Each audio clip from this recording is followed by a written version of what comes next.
Hello students, हम लोग वसा में घुलनशील विटामिन की श्रृंखला कर रहे थे। इसी वसा में घुलनशील विटामिन की श्रृंखला की अंतिम कड़ी के रूप में आज हम विटामिन के बारे में पढ़ेंगे।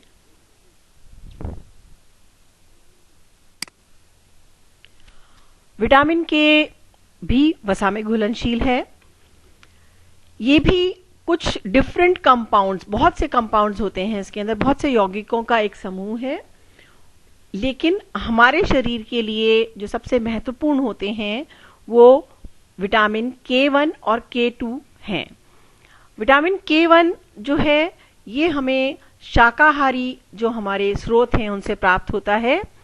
कुछ सब्जियों में, पत्तेदार सब्जियां और कुछ अन्य सब्जियों में पाया जाता है, जबकि विटामिन K2 जो है ये हमारा प्राणिज स्रोत से मिलता है। ये मांस, मछली, अंडे वगैरह में पाया जाता है। और एक बहुत महत्वपूर्ण बात, ये हमारी आंत के अंदर बैक्टीरिया के द्वारा भी संश्लेषित होता है। ई कोलाई नामक बैक्टीरिया होता है हमारी आंत के अंदर, ये उसके द्वारा भी संश्लेषित होता है। हमारे शरीर में इसका निर्माण होता है।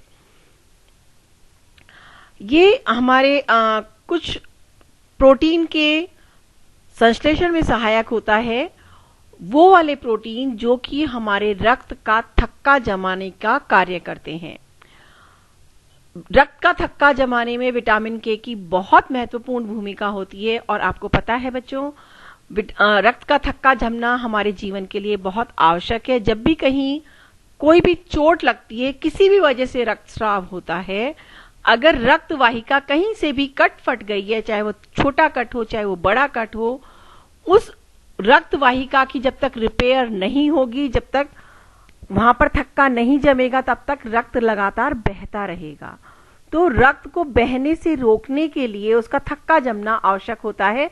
वो थक्का जमता है तभी हमारी जो भित्तियां होती हैं उसकी रिपेयर हो पाती है और रक्त का बहना रुकता है। तो ये हमारे जीवन के लिए अति आवश्यक है। और इस रक्त का थक्का जमने की प्रक्रिया में विटामिन के की अत्यंत महत्वपूर्ण भूमिका होती है। तो इसलिए विटामिन के जो है ये हमारे रक्त का थक्का जमाने में मदद करता है। इसके अलावा हम विटामिन के हमारे शरीर की अस्थियों और दूसरे जो ऊतक हैं उनमें जो कैल्शियम की बॉन्डिंग होती है उसको कंट्रोल करता है, उसको मेंटेन करता है। और इसकी कमी की वजह से हड्डियां कमजोर हो जाती हैं, जिससे ऑस्टियोपोरोसिस मतलब अस्थियां भंजनशील हो जाती हैं। ऑस्टियोपोरोसिस की पूरे चांसेस होते हैं अगर विटामिन की कमी हो। और इसके अलावा एक और महत्वपूर्ण इसका जो है पहलू वो ये है कि इसकी कमी से हमारी धमनी और अन्य मृत्यु ऊतकों का कैल्सीकरण मतलब वो हार्ड होने लग जाते हैं। लचीलापन उनका खत्म हो जाता है, उनका कैल्सीकरण होने लगता है। तो वो हमारे शरीर के लिए बहुत हानिकारक होते हैं। और विटामिन के रक्त का थक्का जमाने के लिए तो आवश्यक मैंने आपको बताया ही था। और ये इसमें क्या होता है कि अत्यधिक रक्तस्राव होने पर व्यक्ति की मृत्यु तक हो सकती है।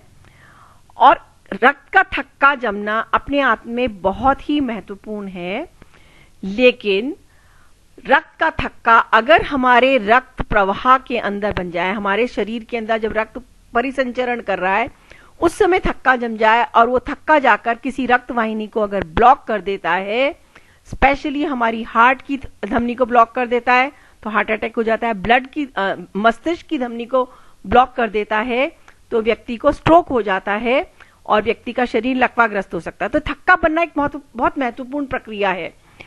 तो अगर कहीं रक्त का थक्का जम रहा हो तो उसको घोलने के लिए, जब हमारे प्रवाह के अंदर रक्त का थक्का कहीं किसी के जम जाता है तो बहुत गंभीर स्थिति होती है। तो उसको घोलने के लिए जो औषधियां दी जाती हैं, उन औषधियों को देते समय ध्यान रखना होता है कि विटामिन के नहीं देना चाहिए अतिरिक्त मात्रा में, क्योंकि विटामिन के उस जो रक्त को घोलने वाली है, थक्के को घोलने वाली जो औषधि हैं उनके ऊपर विपरीत प्रतिकारक रिएक्शन शो करता है। तो ये ध्यान रखने की बात है, इसलिए मैंने पॉइंट आपका ऐड कर दिया। अब विटामिन के अगर हम कार्यों को देखें तो आपको जैसे बताया कि ये विटामिन के लिवर के अंदर प्रोथ्रोम्बिन और फाइब्रिनोजन का संश्लेषण होता है, और ये संश्लेषण विटामिन के अभाव में नहीं हो पाएगा, प्रोथ्रोम्बिन का निर्माण नहीं हो पाएगा। प्रोथ्रोम्बिन नहीं बनेगा तो थ्रोम्बिन नहीं बनेगा, थ्रोम्बिन नहीं बनेगा तो रक्त का थक्का बनने की प्रक्रिया शुरू ही नहीं होगी। तो ये सारी प्रक्रिया के लिए विटामिन के का होना आवश्यक है। तो विटामिन के का कार्य होता है कि इन महत्वपूर्ण प्रोटीन के निर्माण में ये मदद करता है। फिर ये विटामिन के जो है ये हमारे शरीर के अंदर या बाहर, अंदर आंतरिक रक्तस्राव हो तो उसको भी रोकता है, बाहर रक्तस्राव हो रहा हो तो उसको भी रोकता है। और शिशुओं में, सामान्यतः वयस्क लोगों में नहीं देखा जाता है, लेकिन शिशुओं में कभी कभी इस विटामिन की कमी देखी जाती है। तो उसकी वजह से वीकेडीबी मतलब ये है विटामिन के डेफिशिएंसी ब्लीडिंग की समस्या हो सकती है।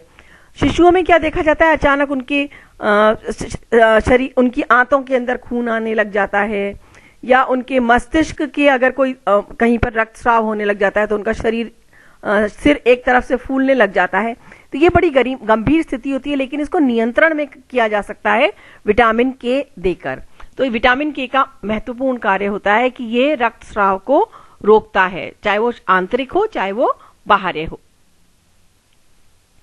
ये गर्भस्थ शिशु के विकास के लिए और उसके नॉर्मल डेवलपमेंट के लिए बहुत जरूरी है। ये हमारे कैल्शियम के अवशोषण में भी मदद करता है, इसलिए स्वस्थ हड्डियां बनाए रखना भी इसका कार्य होता है। वृद्धावस्था में भी हड्डियों के स्वास्थ्य को बनाए रखने के लिए विटामिन के भोजन में होना आवश्यक होता है। और इसके अलावा विटामिन के जो है, इसकी कमी से पाचन तंत्र से संबंधित परेशानियां भी उत्पन्न हो जाती हैं। देखा गया है कि अगर किसी के मतलब विटामिन के की कमी हो किसी के शरीर के अंदर, तो आंतरिक रक्तस्राव, आंत में या हमारी पूरी जो भोजन नली है उसमें कहीं भी रक्तस्राव हो सकता है। और ये सारी परिस्थितियां विटामिन हमारे पाचन तंत्र को प्रभावित करती हैं। अब ये कुछ मुझे फायदे नेट पे मैंने काफी सर्च किया तो मुझे मिले, ये मैं आपसे शेयर कर रही हूं। इसके कार्यों के अंदर इनको सम्मिलित कर सकते हैं। विटामिन के जो है ये हमारे रक्त को जमने से रोकता है, और आंतरिक रक्तस्राव को रोकता है। बिलियरी ऑब्स्ट्रक्शन मतलब हमारे जो यकृत से बाइल डक्ट आती है बेटा, पित्त रस को लेकर हमारी आंत के, छोटी आंत के आरंभिक भाग जिसको ड्योडिनम कहते हैं, उसमें खुलती है। ठीक है ना। तो उसके अंदर अगर कोई अवरोध हो जाता है तो उस वजह से ये बाइल जो होता है ये आवश्यक होता है विटामिन के अवशोषण के लिए। तो अगर विटामिन के का अवशोषण नहीं हो पाएगा तो लिवर के अंदर प्रोथ्रोम्बिन वगैरह नहीं बन पाएंगे, और अगर बाइल डक्ट के अंदर, पित्त वाहिका के अंदर कोई भी बाधा होती है तो विटामिन के का वो नहीं हो पाता है, एब्जॉर्प्शन नहीं हो पाता है, इसका पाचन नहीं हो पाता है। इसके अलावा ऑस्टियोपोरोसिस को रोकने के लिए मैंने आपको बताया था पहले, अत्यधिक मासिक धर्म प्रवाह, बेटा क्लॉटिंग वगैरह जो होती है ना, इससे संबंधित ही है। तो किसी को जब बहुत ज्यादा पीरियड्स के समय बहुत ज्यादा ब्लीडिंग होती है तो उसको भी विटामिन के का सप्लीमेंट दिया जाता है। मासिक धर्म में दर्द में भी ये बहुत महत्वपूर्ण भूमिका निभाता है। ये हड्डियों के चय अपचय, धमनियों के सख्त होना, जो मैंने आपको बताया था, कैल्सीकरण जो है रोकता है। और नर्वस सिग्नल जो जाते हैं बेटा अपने मस्तिष्क से शरीर के विभिन्न भागों में, नर्व्स के माध्यम से, नाड़ियों के माध्यम से, तंत्रिकाओं के माध्यम से जो आवेग जाते हैं, उनको सुधार करने में भी इसकी भूमिका देखी गई है। और गुर्दे की पथरी के लिए भी ये जरूरी विटामिन माना गया है। विटामिन के हमारे रक्त के जमने को नियंत्रित करता है। इसके अलावा पूरे शरीर में कैल्शियम को फैलाने में भी ये मदद करता है, कैल्शियम का इक्वल डिस्ट्रीब्यूशन हो सके, जिससे रक्त के जमने की प्रक्रिया के लिए आवश्यक होता है कैल्शियम भी, तो उसको पूरे शरीर में सही ढंग से फैलाना भी इसका कार्य होता है। इसके अलावा ये मेलोडीज प्लास्टिक सिंड्रोम जो होता है, इसके अंदर होता है कि हमारे जो रक्त कणिकाएं होती हैं उनका सही ढंग से विकास नहीं हो पाता है। रक्त कणिकाओं का निर्माण होता है हमारी अस्थि मज्जा में, तो उसमें कोई प्रॉब्लम आ जाती है तब ये प्रॉब्लम होती है। तो ये वाला विटामिन उसको भी नियंत्रित करता है। इसके अलावा ये हड्डियों के स्वास्थ्य सुधार के लिए, ये हमारे हड्डियों के अंदर फ्रैक्चर के खतरे को कम करता है, और हड्डियों को बनाने के लिए हमारे शरीर को कैल्शियम की आवश्यकता होती है, और कैल्शियम को हड्डियों तक पहुंचाने का कार्य में विटामिन के महत्वपूर्ण भूमिका निभाता है। इसके अलावा देखा गया है, ये बेटा ये जो मैंने आपको शेयर किया है, ये अलग अलग रिसर्चेस में के माध्यम से, विभिन्न जो अध्ययन हुए हैं उनके माध्यम से ये बिंदु कुछ पता चले हैं, बहुत सारी स्टडीज से पता चला है। तो ये विटामिन के हमारे हृदय के स्वास्थ्य के लिए भी अच्छा होता है। क्यों अच्छा होता है बेटा? क्योंकि जो रक्त वाहिकाएं होती हैं हमारे हृदय के अंदर भी जो होती हैं, उनको कड़ा होने से ये रोकता है। अगर वो कड़ी हो जाएंगी, लचीली नहीं रहेंगी, तो व्यक्ति को हृदय आघात की संभावना बढ़ जाती है।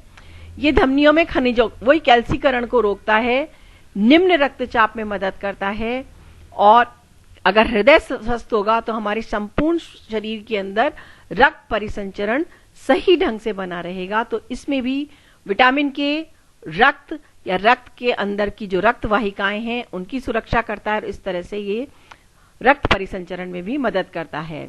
फिर देखा गया है, कुछ अध्ययनों से ज्ञात हुआ है कि ये पेट, कोलोन, लिवर, यकृत जिसको कहते हैं, मुंह, प्रोस्टेट और नाक के कैंसर के खिलाफ लड़ने में भी मदद करता है। बहुत सारी स्टडीज में देखा गया है कि जिन लोगों को ये बीमारी हो गई उनको विटामिन के का सप्लीमेंट जब दिया गया तो उनका स्वास्थ्य सुधार बेहतर ढंग से हुआ। इसके अलावा विटामिन के लेने से शरीर में इंसुलिन की प्रक्रिया जो होती है, इंसुलिन स्रवण की प्रक्रिया, उसमें भी मदद मिलती है। और इंसुलिन क्या करता है? यह हमारे रक्त के अंदर ग्लूकोज के स्तर को नियंत्रित करता है, और अगर हमारे रक्त के अंदर ग्लूकोज का स्तर नियंत्रित रहेगा तो डायबिटीज होने की संभावना नहीं रहेगी। और एक और महत्वपूर्ण कार्य है ये कि हमारे मस्तिष्क को फ्री रेडिकल्स होते हैं, जब मैंने आपको पिछले लेक्चर्स में बताया है, ये हमारे शरीर के अंदर जो घातक पदार्थ हो जाते हैं उनको डीऑक्सीडाइज करने का काम करता है। और क्योंकि ये ऑक्सीडेशन अगर होता रहेगा तो ये हमारी मस्तिष्क की कोशिकाओं को नुकसान पहुंचा सकता है, जिसकी वजह से लोगों के अंदर अल्जाइमर रोग होता है, जिसके अंदर लोग भूल जाते हैं, उनकी स्मृति लोप होने लग जाता है, विशेष रूप से वृद्धावस्था में। पार्किंसन रोग भी ये भी ज्यादा एज में ज्यादातर देखा जाता है, जिसमें लोगों के हाथ पैर लगातार कांपते रहते हैं। आप लोगों ने देखा होगा वृद्धावस्था में कि पार्किंसन। तो इन सब बीमारियों के नियंत्रण में भी विटामिन के की भूमिका देखी गई है। अब अगर किसी व्यक्ति के शरीर में विटामिन के की कमी हो जाए, पहली बात, सबसे महत्वपूर्ण बात, सामान्यतः वयस्क लोगों में विटामिन के की कमी नहीं देखी जाती है। क्यों? क्योंकि विभिन्न भोज्य पदार्थ से हमें इसकी बहुत कम मात्रा में आवश्यकता होती है। प्रति 1 किलोग्राम पे 1 माइक्रोग्राम की आवश्यकता होती है, तो आराम से आहार से पूर्ति हो जाती है। तो और ये हमारे शरीर के अंदर बेटा स्टोर्ड नहीं रहता है, संग्रहित नहीं रहता है, बहुत कम मात्रा में ये लिवर के अंदर पाया जाता है, बाकी ये मल के द्वारा निष्कासित हो जाता है। लेकिन विटामिन के की कमी कभी कभी हो जाती है। कब होती है? देखा गया है कि अगर हमारे शरीर के अंदर आमाशय या आंत मार्ग में किसी समस्या के कारण, किसी भी कारण से, जैसे बिलियरी ऑब्स्ट्रक्शन बताया था मैंने आपको कि पित्त वाहिका ब्लॉक हो गई, किसी भी कारण से अगर अवशोषण नहीं हो पाता है, और इसके अलावा देखा गया है कि अगर बहुत लंबे समय तक एंटीबायोटिक्स जो होती हैं, एंटीबायोटिक्स दवाएं होती हैं, उनका प्रयोग करने से भी इसकी कमी हो जाती है। इसीलिए कहते हैं बच्चों कि एंटीबायोटिक दवा बिना डॉक्टर के परामर्श के नहीं लेनी चाहिए, और जितनी डोज उन्होंने कहा है, जितने समय के लिए, उतनी ही लेनी चाहिए। तो अगर लंबे समय तक एंटीबायोटिक का प्रयोग किया जाता है तब भी विटामिन के की कमी हो जाती है। और इसकी कमी का प्रभाव क्या होता है? इससे रक्त का थक्का बनने का समय बढ़ जाता है, मतलब रक्तस्राव ज्यादा होने की संभावना हो जाती है। हल्की सी चोट लग जाने पर भी, जैसे मंजन करते समय दांतों में से खून आने लगता है, या नक्सीर आना, जिससे तो ना नाक से बार बार खून आना, ये समस्या देखी गई है। इसके अभाव में हड्डियां नरम हो जाती हैं और उनके टूटने का भय रहता है। वृद्धावस्था में भी हड्डियों की रक्षा के लिए अति आवश्यक होता है। इसके अलावा इसकी कमी से पाचन तंत्र भी प्रभावित होता है। अब इसके स्रोत क्या हैं, कहां से मिल सकता है? तो मैंने आपको जैसे आरंभ में ही बताया था, विटामिन के हमारे शरीर के अंदर दो उसके का महत्वपूर्ण होता है, दो कंपाउंड्स का होता है, K1 और K2। विटामिन K1 जैसे मैंने बताया था आपको वनस्पति स्रोत से मिलता है। हरे रंग की जो भी, गहरे हरे रंग की जो भी सब्जियां होती हैं, सरसों का साग इत्यादि। केल करके एक होता है, उससे भी में भी मिलता है। विभिन्न प्रकार की गोभी जैसे कोलार्ड्स, केल, अलग अलग प्रकार की गोभी होती है बेटा। नेट पे आपको आराम से इनकी फोटो देखने को मिल जाएगी। जो हम सामान्य पत्ता गोभी, फूल गोभी और आजकल ब्रोकली हमारे यहाँ बहुत आराम से अवेलेबल है, इन सब में विटामिन के काफी होता है। हरी पत्तेदार सब्जियां जैसे पालक, शलजम की पत्तियां, सलाद पत्ता, धनिया आदि में भी ये होता है। इसके अलावा कुछ सूखे मेवे जैसे नट्स जैसे अंजीर, किशमिश, बादाम वगैरह में भी ये उपलब्ध होता है। और दूसरा जो विटामिन K2 है, जिसे मैन्यूकोएंस भी कहते हैं, ये हमें पशु जगत से, प्राणी स्रोतों से मिलता है, मांस, मछली, अंडा वगैरह से, दूध और दूध से बने पदार्थ से भी मिलता है। इसके अलावा ये अनाज में बहुत कम मात्रा में पाया जाता है। कुछ मात्रा में विटामिन के हमारे शरीर में मौजूद अच्छे बैक्टीरिया के द्वारा भी बनाए जाते हैं, जैसे आंत के अंदर ई कोलाई नामक बैक्टीरिया से इसका संश्लेषण होता है। अब हमें कितनी आवश्यकता है, ये फूड एंड न्यूट्रिशन बोर्ड के द्वारा बताया गया है बेटा। यहाँ पर आप वीडियो को पॉज करिए और इसको नोट कर लीजिए। मैं आपको पीडीएफ नोट्स में भी ये प्रोवाइड करूंगी बच्चों कि शिशुओं को कितना चाहिए, 2.0 माइक्रोग्राम चाहिए। और देखिए मतलब लगभग प्रति 1 किलो पे, वयस्क लोगों को प्रति 1 किलो पर लगभग 1 माइक्रोग्राम लगभग हमें उसकी आवश्यकता होती है। इसको आप नोट कर लीजिए और याद कर लीजिए। यहां पर विटामिन के वाला चैप्टर समाप्त होता है बच्चों। और इसका अवशोषण जो होता है बेटा, ये छोटी आंत के द्वारा ही होता है और बहुत कम मात्रा में ये लिवर में संग्रहित होता है, ये मैं आपको बता चुकी हूं। तो यहाँ पर ये मैंने अंत में आपको फिर विटामिन के स्रोत जो हैं उसकी पिक्चर के माध्यम से आपको शेयर किया है। आप ये वीडियो देखिए। वीडियो देखने के बाद में नीचे कमेंट बॉक्स के अंदर अपना नाम, कक्षा और सेक्शन जरूर लिख दीजिए, जिससे मैं आपके अटेंडेंस मार्क कर सकूं। इसके अलावा आप इस चैनल को सब्सक्राइब कर दीजिए, जिससे मेरा नेक्स्ट वीडियो आते ही आपको सूचना मिल जाएगी। जो सब्सक्राइब वाला बटन है इसको दबा दीजिए। इसके साथ में आपको पीडीएफ नोट्स भेजूंगी, उनको नोट्स को पढ़िए, वीडियो को देखिए, समझिए। कुछ समझ ना आए तो आप मेरे को व्हाट्सएप के माध्यम से मैसेज कर सकते हैं और जो मैं इसके ऊपर आधारित आपको असाइनमेंट दूंगी उसे जरूर कीजिएगा, जिससे मुझे पता चल जाए कि आपको समझ आ रहा है। ओके, नेक्स्ट क्लास में हम वाटर सॉल्युबल विटामिन्स शुरू करेंगे।